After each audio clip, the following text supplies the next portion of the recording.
This is Abe Freetanzer from Awards Radar, and I'm so thrilled to be speaking with Reid Scott and Jason Ralph. How are you both doing today? Never Very better. well. Can you tell me what your relationship was with this show before you became cast members? I'll let you go first. I'd been around the show for a while,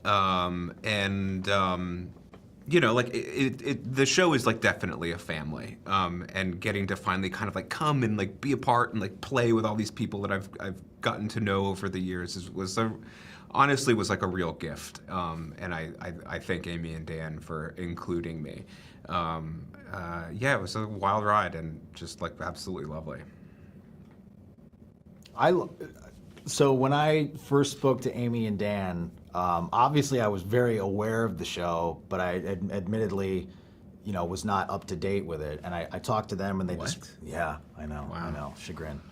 Don't tell them.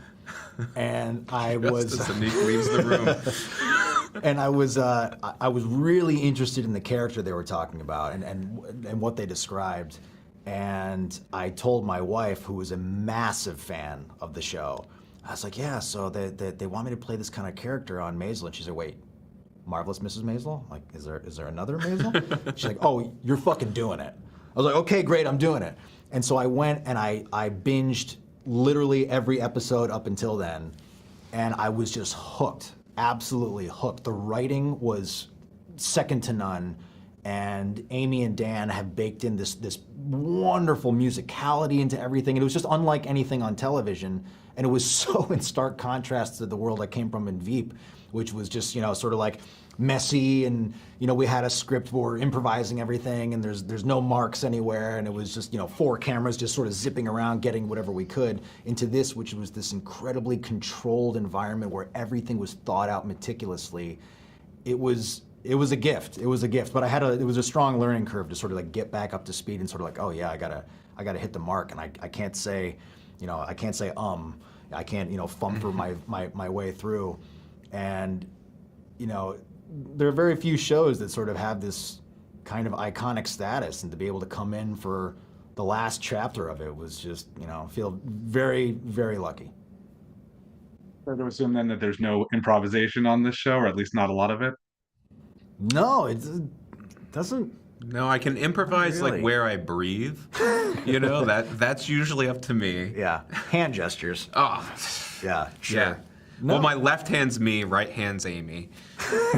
It doesn't need it, honestly, it really doesn't. They've crafted each script and each scene so well, and they cast it so well. Like in our world, everyone was so perfectly cast that we get into these large group scenes, which are really fun to shoot because it keeps the energy going, and you're all getting to to play with one another, and it felt like a sports team. Really, It felt like everyone had been together for 20 years, and Yeah. it was just like it just works, and it's just like felt even just at the table reads. It just the table reads are epic. feels so alive and real, and just like everyone is perfect. It's very lucky. Like you said, the writing is so great, but the dialogue is so quick. Do you ever find yourself stumbling over lines, and are there multiple takes to try to really get all this so perfect? Oh yeah. Oh god, yeah. I mean, like 30 plus takes sometimes, and you don't want to miss a word. You really don't, because they will let you know Yeah. if you do.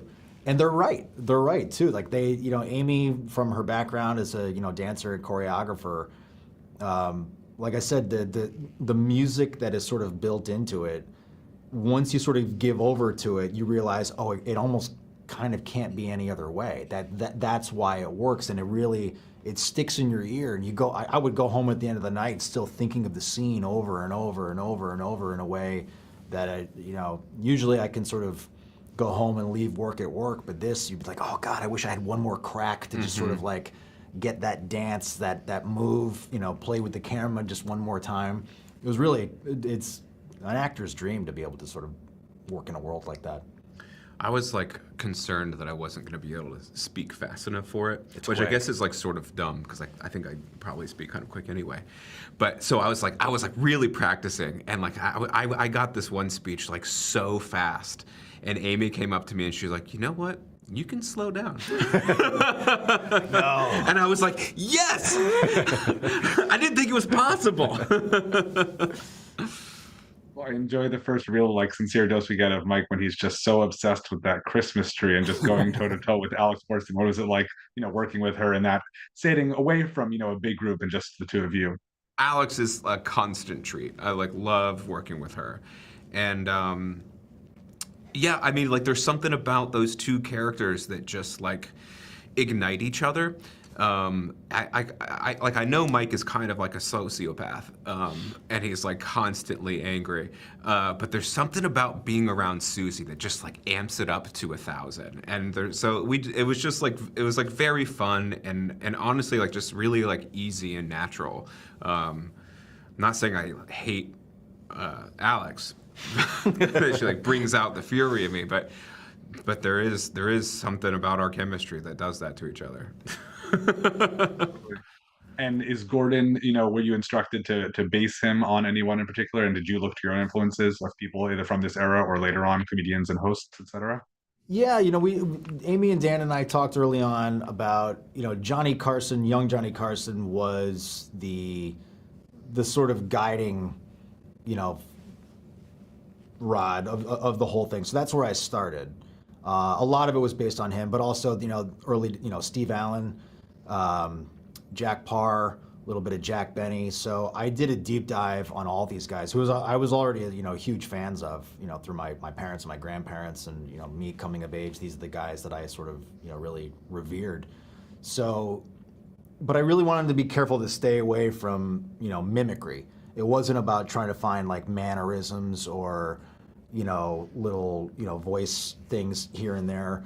I got to create something like, completely new out of it, which is a real treat. But more interesting to me than the on-camera persona of these guys was what they were like when the cameras were off.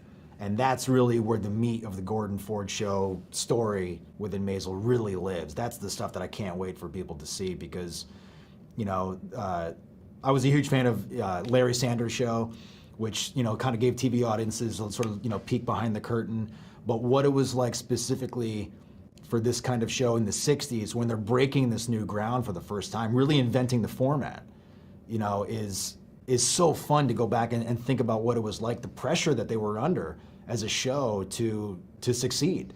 And they, there's an episode where, we're number one, and the absolute jubilation that the entire show, they just flip out that they finally, they cracked it, they did it, which was a huge feat back in those days.